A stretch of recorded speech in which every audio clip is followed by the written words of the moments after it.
Dios les continúe bendiciendo. Vamos a continuar con la materia Introducción al Pentateuco. Veremos en esta ocasión lo que es el libro de Deuteronomio.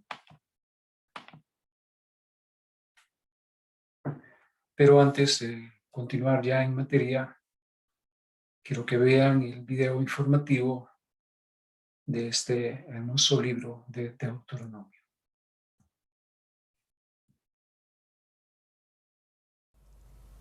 El libro de Deuteronomio es el quinto libro de la Biblia y el último libro de la Torá. Después del éxodo de Egipto, Israel estuvo en el monte Sinaí por un año, entrando en un pacto con su Dios. Y luego tuvieron un desastroso viaje a través del desierto. Y la generación del éxodo se descalificó a sí misma para entrar en la tierra prometida de Abraham. Así que Deuteronomio inicia con Moisés delante de esta nueva generación explicándoles la Torá. Y es a partir de aquí que el diseño y el propósito del libro se desarrollan. Deuteronomio está formado por una serie de discursos de Moisés donde él está solicitando a la nueva generación de Israel a ser fieles al pacto con su Dios. En el centro del libro está una colección de leyes, las cuales son los términos del pacto entre Dios e Israel. Algunas de las leyes son nuevas, pero muchas son repeticiones de las leyes dadas anteriormente en el monte Sinaí. Y de este hecho es de donde el libro recibe su nombre, de la palabra griega Deuteronomion, que significa segunda ley. Alrededor de estas leyes se encuentran dos secciones externas con discursos de Moisés. Cada una de estas están divididas en dos partes. Profundicemos y veamos cómo funciona todo esto. Así que, primero que nada, Moisés resume la historia hasta ahora y resalta lo rebelde que fue la anterior generación, contrastando con la gracia constante de Dios y su provisión en el desierto. Y Dios sí trajo su justicia sobre ellos, pero no abandonó sus promesas del pacto. Después de esto siguen una serie de sermones muy apasionados, donde Moisés llama a esta nueva generación a ser más fieles al pacto que lo que sus padres habían sido. Él les recuerda los 10 mandamientos. Y luego, el centro de esta sección es una famosa enseñanza llamada el Shema. Moisés dice: escucha, oh Israel, el Señor es nuestro Dios, el Señor uno es. Amarás al Señor tu Dios con todo tu corazón, con toda tu alma y con toda tu fuerza. Esta se convirtió en una oración diaria muy importante en el judaísmo, y esta une todos los temas de este libro. Así que la palabra escucha, Shema en hebreo, significa mucho más que solo oír. Su significado incluye responder a lo que oyes, o en español diríamos obedece.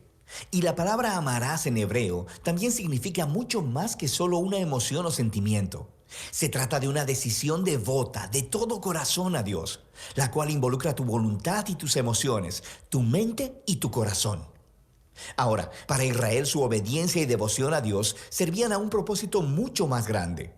La obediencia a las leyes de Dios haría a Israel un pueblo único entre las naciones, justo como dijo Dios en el monte Sinaí. Ellos se convertirán en un reino de sacerdotes. Y Moisés ahora dice: ¿cómo? Israel tiene la oportunidad de mostrar al mundo entero la sabiduría y la justicia de Dios obedeciendo sus leyes. Y la otra idea clave en el Shema es que Israel estaba llamado a obedecer y ser devotos únicamente al Señor, o como literalmente dice en el hebreo, el Señor uno es. Ahora, tomando en cuenta el contexto, el punto central es que el Señor es el único Dios a quien Israel debe adorar y obedecer. Israel está a punto de entrar a la tierra de Canaán, donde las personas adoraban ídolos que representaban a todos los diferentes aspectos de la creación: el sol, el clima o el sexo y la guerra. Y en la perspectiva de Moisés, el adorar a esos dioses degrada a los humanos y destruye las comunidades. Pero adorar al Dios de Israel, quien es el creador y el redentor, esto guiará a la vida y a la bendición. Y así llegamos a la gran colección de leyes en el centro del libro, y estas están más o menos acomodadas por temas. Así, la sección inicial es acerca de la adoración de Israel a su Dios. Ellos debían tener un templo central donde el único Dios sería adorado. Y Dios también debía ser adorado mediante el cuidado que Israel proveyera a sus pobres. Por ejemplo, todos los israelitas debían apartar 1/10 de su ingreso anual para el templo, pero otro 10 debía apartarse cada 3 años y ser dado a los pobres. Y estas eran la clase de leyes que ponían a Israel en la vanguardia de la justicia en comparación con sus antiguos vecinos. Y todo estaba conectado con la adoración a Dios. La siguiente sección describe las cualidades de carácter de los líderes de Israel. Así que los ancianos, los sacerdotes y los reyes estaban bajo la autoridad de las leyes del pacto, las cuales Dios dijo que Él haría cumplir enviando profetas para pedirle cuenta a los líderes. De manera que en contraste con los vecinos de Israel, donde los reyes eran considerados como divinos y como la ley misma, los líderes de Israel estaban subordinados a la ley y a los profetas. Lo que continúa es una larga sección de leyes acerca de la vida civil de Israel. Reglas sobre el matrimonio, la familia y los negocios, también sobre la justicia social, sobre su sistema social y cómo debían proteger a los huérfanos y a los extranjeros. Y luego estas reglas concluyen con más leyes sobre la adoración. Ahora, aquí hay algunos consejos para leer todas estas leyes. Recuerda, primero que nada, que estos son los términos del pacto del Sinaí dados específicamente al Israel antiguo, quien vivía en una cultura que es muy diferente a la tuya. Y en segundo lugar, no será útil que compares estas leyes con las leyes modernas de una cultura muy diferente. Más bien, estas leyes fueron dadas para apartar a Israel. Así que debemos comparar estas leyes con las de los vecinos de Israel, como Asiria y Babilonia. Y cuando haces eso, de repente, las leyes que parecen duras o extrañas se hacen mucho más claras. Puedes darte cuenta que Dios está empujando a Israel a un más alto nivel de justicia que el que se conociera hasta la fecha. Y finalmente, intenta discernir los principios centrales de sabiduría o justicia que están debajo de cualquier ley en particular, y descubrirás algunas cosas bastante profundas. Así que aquí tienes una tarea para obtener créditos extra. Ve a ver cómo el apóstol Pablo hace esto en su primera carta a los Corintios, capítulo 9, versículo 9. Y él cita una ley de Deuteronomio, capítulo 25, versículo 4. Es muy interesante. Volvamos a Moisés. Después de abordar todas estas leyes, emite el reto final de que Israel debe escuchar y amar a su Dios. Él emite primero una advertencia y un ultimátum. Si Israel escucha y obedece a su Dios, todo irá genial. Habrá mucha bendición divina. Pero si ellos no obedecen y se rebelan, habrá hambre, plagas, devastación y eventualmente exilio de la tierra. Y luego Moisés los obliga a tomar una decisión. Él les dice: hoy he puesto delante de ti la vida y el bien, la muerte y el mal. Escoge pues la vida para que vivas tú y tu descendencia, amando al Señor tu Dios y escuchando su voz. Pero luego Moisés dice esto: yo sé que después de mi muerte se corromperán y se apartarán de Dios y terminarán en el exilio. Lo que es un poco decepcionante, pero él ha estado con esta gente durante décadas y es bastante claro que sus esperanzas no son muy altas. Pero no todo está perdido, dice Moisés. Un día, cuando Israel esté en el exilio, en algún punto, dice Moisés, ellos pueden volverse a Dios, quien ha dicho con sus propias palabras que circuncidará sus corazones para que puedan amarle con todo su corazón y toda su alma y así tengan vida. Ahora, esta es una vívida metáfora que está diciendo que algo está fundamentalmente mal con el corazón de Israel. Es necio y duro, y es lo mismo que está mal con el corazón de toda la humanidad. Esto regresa a la rebelión de los humanos en el jardín del Edén. Los humanos eligieron separarse de Dios. Ellos quisieron definir por sí mismos el bien y el mal, y como resultado arruinaron el mundo bueno de Dios. Pero un día, dice Moisés, Dios hará algo para transformar los corazones de su pueblo, para que puedan realmente escuchar y amar a Dios con todo el corazón. Y entonces serán llevados de vuelta a la vida verdadera. Esta es la promesa que retoman los profetas bíblicos posteriores, Jeremías y Ezequiel, la esperanza de un nuevo corazón. Así que Moisés termina su discurso con un poema de advertencia y luego de bendición. Luego sube a una montaña y muere. Y así termina la Torá. Todas las tensiones de los temas en la historia bíblica son colocados en su lugar, pero se quedan sin resolver. ¿Cuándo vendrá el descendiente de la mujer y derrotará al mal? ¿O cómo rescatará Dios a todo el mundo y bendecirá a todas las naciones a través de esta familia? ¿Y cómo pueden reconciliarse la santidad de Dios con personas que son rebeldes continuamente? ¿Y cómo transformará Dios los corazones de su pueblo? Para saberlo, deberás seguir leyendo. Pero por ahora, de eso trata el libro de Deuteronomio. Gloria a Dios, espero que les hayan comprendido, les haya gustado este video informativo y les sea de mucha ayuda. Continuamos entonces con lo que es la materia en sí de Deuteronomio. En primer lugar, hablemos acerca del género de Deuteronomio. Deuteronomio se presenta como los discursos de Moisés al pueblo antes de su muerte, capítulo 1, verso 1. El pueblo está a punto de entrar a la tierra de Canaán. Moisés está a punto de morir, tiene que subir al monte y ahí morir, pero antes toma su tiempo para darle las últimas instrucciones al pueblo, el último discurso al pueblo. Y estos discursos se han dividido en tres discursos enfocados primeramente en el pasado desde Sinaí hasta Moab, capítulo 1 al 4. Segundo, el futuro en la tierra prometida, capítulo 5 al 28. Y la renovación del pacto, capítulo 29 al 32. Después, mucho del segundo discurso es exposición de lo que es el decálogo, o sea, de los 10 mandamientos dados al pueblo por medio de Moisés. La exposición de la ley es más popular que en Levíticos y podría considerarse como la futura constitución del pueblo en la tierra prometida. O sea, que ellos van a considerar las leyes que se dictan en Deuteronomio.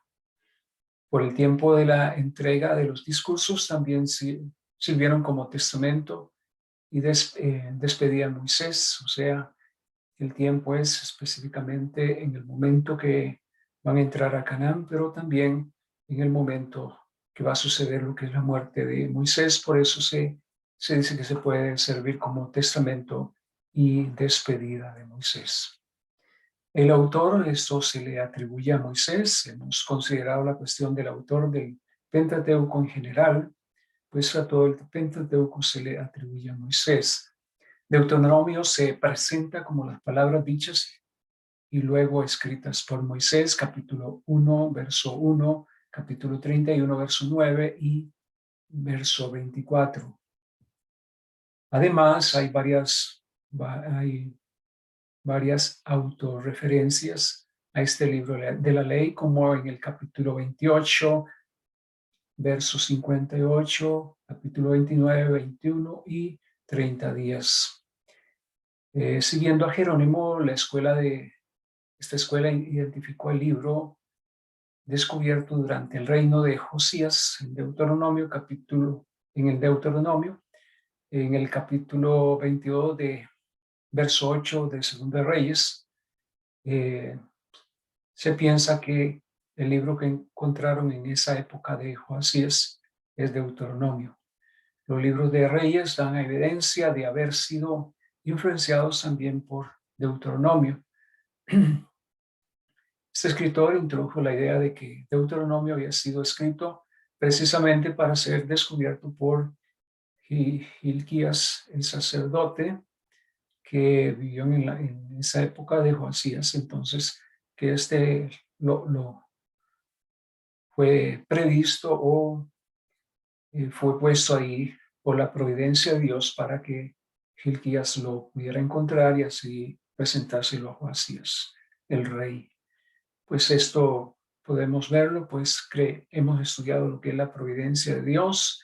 Dios conoce las cosas del futuro, todo, y puede preparar el presente para que en el futuro se den acontecimientos como este.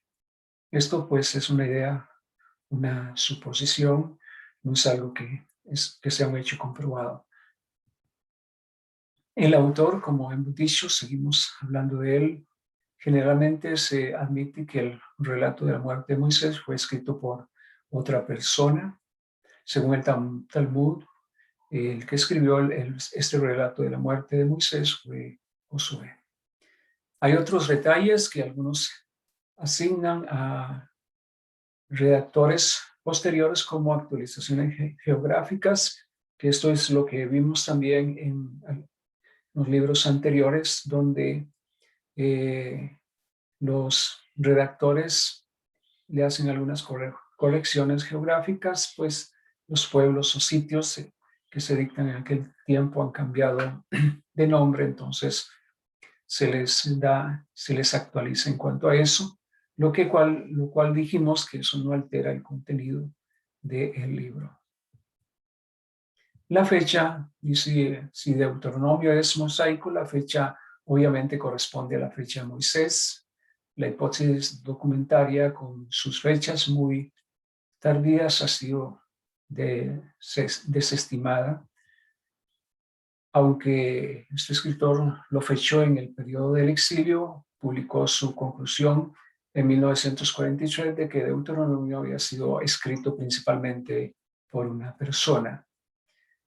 El trabajo de Meredith, 1963, sobre los pactos en el Medio Oriente en el segundo milenio antes de Cristo ha cambiado la conversación dramáticamente, similar a sus argumentos acerca de los 10 mandamientos, que argumentó que todo el libro de Deuteronomio sigue el patrón de un pacto del segundo milenio antes de Cristo, o sea, estudiando los documentos de otros pueblos y comparándolos con Deuteronomio, se ve que se sigue el mismo patrón de esa época, por eso se fecha en los tiempos de Moisés.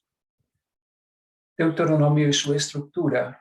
En primer lugar, hay un preámbulo, capítulo 1 del 1 al 5, segundo, prólogo histórico del capítulo 1:6 al 3:29. Número 3 se encuentra unas estipulaciones, capítulo 4 al 26, estipulaciones básicas, 4:11, estipulaciones detalladas, capítulo 12 al 26. Número 4, encontramos lo que son maldiciones y bendiciones ratificadas, capítulo 27 al 30.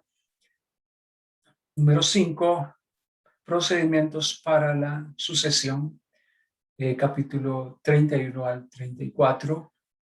La sucesión, invocación de testigos, capítulo 30, verso 19 al 20 y 31, 28. B, provisiones para la lectura pública, sucesiones, o sea, para lo que es la lectura pública, capítulo 31, verso 10 al 13. Deuteronomio y la fecha, continuamos.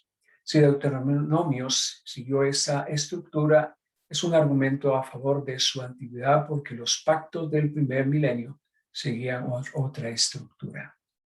No todos aceptan esta relación entre Deuteronomio y los pactos civiles del Medio Oriente del segundo milenio, pero Laura Kine ha promovido un nuevo respeto por la postura tradicional sobre la fecha y el autor de Deuteronomio, fechado pues en el tiempo de Moisés, autor Moisés.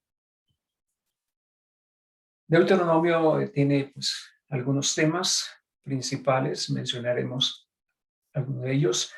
Entre ellos está la elección divina, todo lo que Dios elige en ese tiempo se hace mencionar ahí como cuando Dios escoge a su pueblo. Dios elige a su pueblo, capítulo 7, versos 6 al 7. También se hace lo que es la elección de los sacerdotes, capítulo 18, verso 5, 21:5 también. Y la escogencia con respecto al rey, capítulo 17, verso 15. Y también se hace la elección del lugar donde iba a ser la adoración. Y eso se hace mención 16 veces en Deuteronomio. Entonces, por eso se indica que uno de los temas principales de Deuteronomio es la elección divina. También otro de los temas es el nombre de Dios, pues Deuteronomio menciona el nombre de Dios 21 veces, así enfatizando su relación pactual con su pueblo. Esa relación de pacto con Dios es enfatizada al mencionarse el nombre de Dios de esta cantidad de veces. Encontramos también otro de los temas principales, es la palabra de Dios. La palabra de Dios es autoritativa y escrita en el libro de la ley.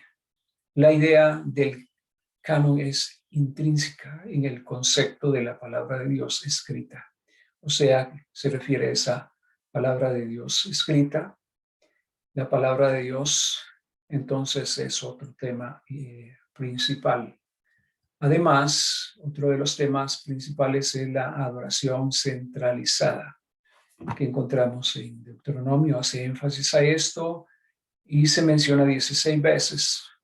Se menciona el lugar que el Señor tu Dios decida. Esa palabra o esas frases se mencionan 16 veces y esto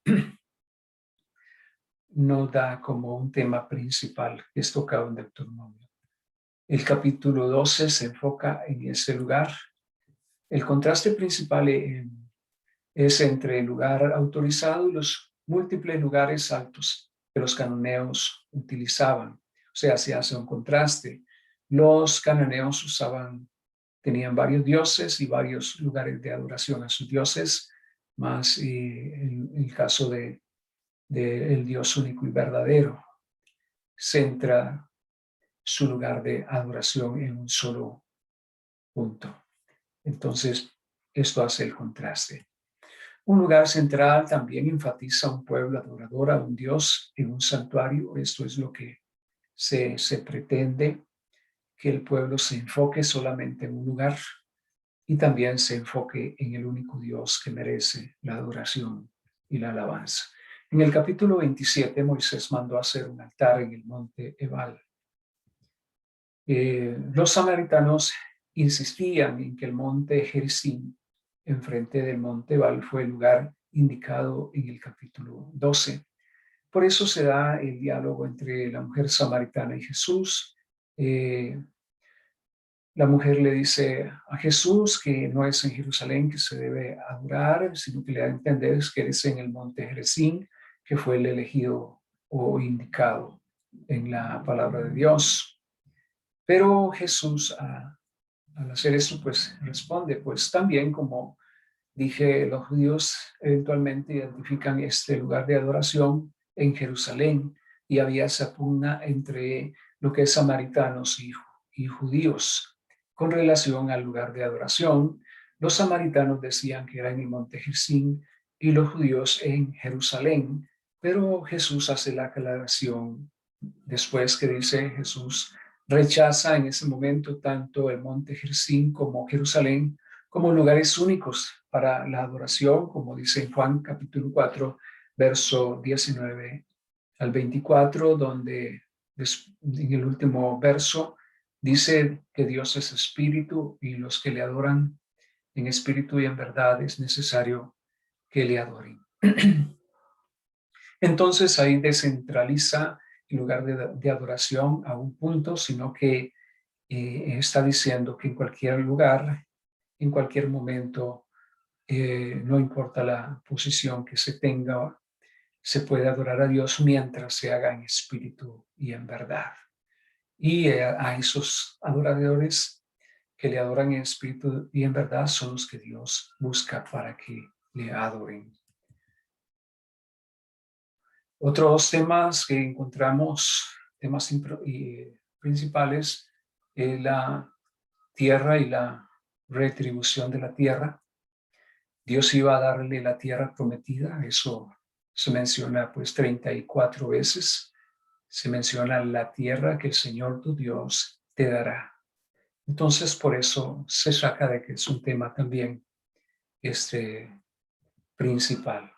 Y se menciona que Dios iba a darles esa tierra para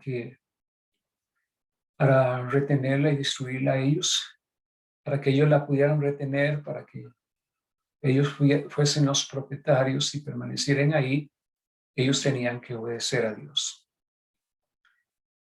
Si desobedecían a Dios, sufrirían el desastre, la enfermedad, la muerte, la pérdida de la tierra, como lo veremos también en los libros históricos, que las veces que desobedecieron esta palabra se cumplió y ellos fueron desterrados. También otro de los temas importantes que se menciona ahí es el rey. Dios escogería a un rey que debería seguir su ley. Esa es lo que se enfatiza ahí. No, Dios no dejaría que sea escogido un rey como las demás naciones, que lo que pone en su mirada es en la multiplicación de caballos, de riquezas, de esposas y de exaltarse sobre su pueblo, sino que Dios hace énfasis en escoger a un pueblo que obedezca su ley y que le tema. Otro de los temas principales es los profetas. Dios levantaría un profeta semejante a Moisés en el capítulo 18, verso 15 al 22. Ahí dice que hay ambigüedad entre la idea de un profeta y una sucesión de profetas. Los judíos anticipan la venida de un profeta y por eso se atribuye este profeta que se cumple en Cristo Jesús. Otro temas importantes es la preocupación por los necesitados. Dios siempre se ha preocupado por los necesitados en todos los tiempos y en esos tiempos también. Pues la Biblia dice, ¿no?, que dijo David: joven fui envejecido y no he visto justo desamparado ni su descendencia que mendigue pan. Otra palabra dice: mi Dios pues suplirá todo lo que me falte conforme a sus riquezas en gloria en Cristo Jesús. Gloria al Señor. Entonces Dios siempre se ha preocupado por los necesitados y creo que esto pues debe darnos fe también, porque si Dios se preocupa por ellos, también se preocupa por nosotros en cualquier necesidad que estemos pasando. Él se preocupaba por los deudores, capítulo 15, verso 1 al 11, capítulo 24, versos 6 y 10 al 13. También él se preocupaba por los esclavos, capítulo 15, verso 12 al 18, por las mujeres de pueblos conquistados, capítulo 21, 10 al 14. Dios se preocupaba por el bienestar de ellos. También Dios se preocupaba por los recién casados, capítulo 24, verso 5. Se preocupaba también por la necesidad de por los empleados pobres, capítulo 24, 14 al 15. También se dice que se preocupaba por el extranjero y el huérfano vulnerable y por eso da ordenanzas en relación a ellos. Capítulo 24, 17 al 18. También manifiesta su preocupación por el extranjero, el huérfano y la viuda en el capítulo 24, 19 al 22. Además, este hermoso libro contiene un mensaje hermoso para todos los tiempos. Deuteronomio es uno de los 4 libros más citados en el Nuevo Testamento. La elección de Israel es paralela a la elección de la iglesia, siendo los dos causadas por el amor de Dios y no por lo impresionante del elegido. O sea, Dios elige ahí al pueblo de Israel no porque tenga cualidades, no porque sea muy bueno, no por alguna característica impresionante que haya encontrado ellos, sino que los elige por amor. Nadie merece ser elegido por Dios. Dios los elige por su gracia, inmerecidamente, por su amor. Al igual, la iglesia de Cristo es elegida también no por sus atributos, sus cualidades, sus características, Aún nosotros no podemos decir así, Dios me eligió porque sabía que yo podía hacer esto o lo otro, o yo iba a hacer esto o lo otro. No, Dios nos eligió por amor, no lo merecemos. No merecemos que el ser elegidos como su pueblo, el ser elegidos por Dios. Él lo ha hecho por pura gracia y merecidamente. Por su amor nos ha elegido, porque nos ama. Entonces, esto es una gran garantía del amor de Dios. Jesús es el profeta también parecido a Moisés, según Hechos capítulo 3, verso 22 y 7:37. Y Jesús también, cuando repulsó o reprendió a Satanás, él citó Deuteronomios 3 veces, siendo así el Israel fiel a todo el libro de la ley. En Mateo capítulo 4, verso 1 al 10, él cita, como dije, Deuteronomio varias veces. Él dice, no solo el pan vivirá el hombre. Escrito está, no solo el pan vivirá el hombre. Otro dice, no tentarás al Señor tu Dios. Escrito está, no tentarás al Señor tu Dios. Y después, en último, habla y le dice a Satanás, cuando Satanás le pide que le adore, Jesús le dice, escrito está, al Señor tu Dios adorarás y a Él solo servirás. Jesús superó las cuestiones acerca de dónde adorar a Dios, siendo el mismo el templo de Dios entre nosotros. Ya el cumplimiento de la representación del tabernáculo se da en Jesús. Ya no es válido ni el tabernáculo, ni el templo, ni los sacrificios. Después de que Jesús vino, ya no son válidos esas leyes de sacrificios por el pecado. Ya eso fue abolido, pues se dio el cumplimiento en Cristo Jesús. Cristo es el templo. Cristo está con nosotros. Él dijo, aquí yo estoy con vosotros todos los días hasta el fin del mundo. En el lugar donde nos encontremos, ahí se encuentra Él en espíritu y en verdad, y podemos adorarle también en espíritu y en verdad. Así como las leyes del Nuevo Testamento cuidaban de los pobres, Jesús dirigió su ministerio a la necesidad de los pobres también. La Biblia pues nos habla que su ministerio fue dirigido a los pobres. Él les alimentó en muchas ocasiones, les sanó, les restauró, les predicó. Entonces, vemos ahí que en todo tiempo Dios se ha preocupado por los necesitados y también en este tiempo Dios se preocupa por tus necesidades, por mis necesidades. Él las tiene presentes. Esto nos debe dar fe y confianza en nuestro Dios. Y ahí pues concluimos con este hermoso libro de Deuteronomio y también concluimos con la materia del Pentateuco, Génesis, Éxodo, Levíticos, Números y Deuteronomio.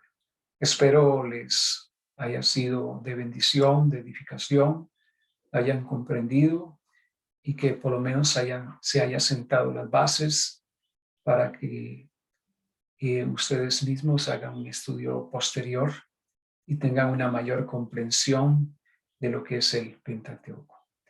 Gracias, bendiciones. Nos vemos en la próxima, si así Dios lo permite.